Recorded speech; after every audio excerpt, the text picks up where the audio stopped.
Committee অনুমোদন দেওয়া হয়েছে, যে কমিটির ভাইস চেয়ারম্যান জনাব মাহবুবুর রহমান জিলানী এবং সেক্রেটারি মোহাম্মদ খায়রুল ইসলাম লিওন।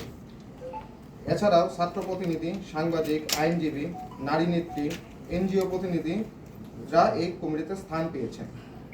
এই কমিটি অনুমোদনের পর আজ রবিবার 18/5/2025 ইংরেজি সকালে জামালপুর জেলা বিএনপি সাধারণ সম্পাদক অ্যাডভোকেট শাহ মোহাম্মদ ওয়ারেস আলী মামুনের নেতৃত্বে একটি বিক্ষোভ মিছিল নিয়ে জেলা প্রশাসকের কার্যালয়ে প্রাঙ্গণে কমিটি বাতিলের দাবিতে সমাবেশ করে, যা জামালপুরবাসীর জন্য লজ্জাজনক।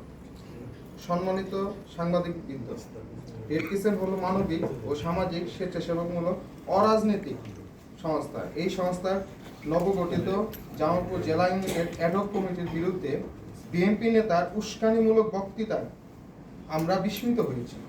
আমরা আরও বিস্মিত হয়েছি যে বিএনপি নেতা শাহ মোহাম্মদ ওয়ারেস আলী মামুন নতুন অ্যাডহক কমিটির চেয়ারম্যান, জেলা প্রশাসক সহ প্রত্যেক নেতৃবৃন্দকে সামাজিক ও মানসিকভাবে হেয় প্রতিপন্ন করে বক্তৃতা দিয়েছেন। তিনি জেলা প্রশাসককে পর্যন্ত ছাড় দেওয়া হবে না বলে হুমকি প্রদান করেন। রেড ক্রিসেন্ট ইউনিট কমিটির অনুমোদন করেন রেড ক্রিসেন্টের কেন্দ্রীয় চেয়ারম্যান মহোদয়। কমিটি অনুমোদনে সুযোগ্য জেলা প্রশাসক মহোদয়কে জড়িয়ে বিভ্রান্তিমূলক বক্তব্যের তীব্র নিন্দা জানাচ্ছে।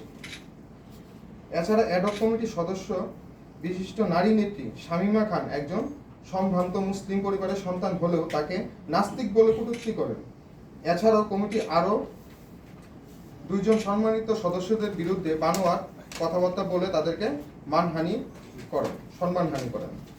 প্রিয় সাংবাদিকবৃন্দ, রেড ক্রিসেন্ট ইউনিট একটি অরাজনৈতিক সংস্থা হলেও বিএনপি নেতা শাহ ওয়ারেস আলী মামুন অ্যাডহক কমিটি নিয়ে বানোয়াট, মিথ্যা, কাল্পনিক অপপ্রচারের তীব্র নিন্দা ও প্রতিবাদ জানাচ্ছি। এসব অপপ্রচারের বিরুদ্ধে লেখনীয়র মাধ্যমে সাংবাদিক ভাইদের সার্বিক সহযোগিতা কামনা করছি। ধন্যবাদ। Mahbubur Rahman Jilani, vice chairman, secretary Khairul Islam Leon, ad hoc committee, Jamalpur জেলা unit, Jamalpur red crescent society.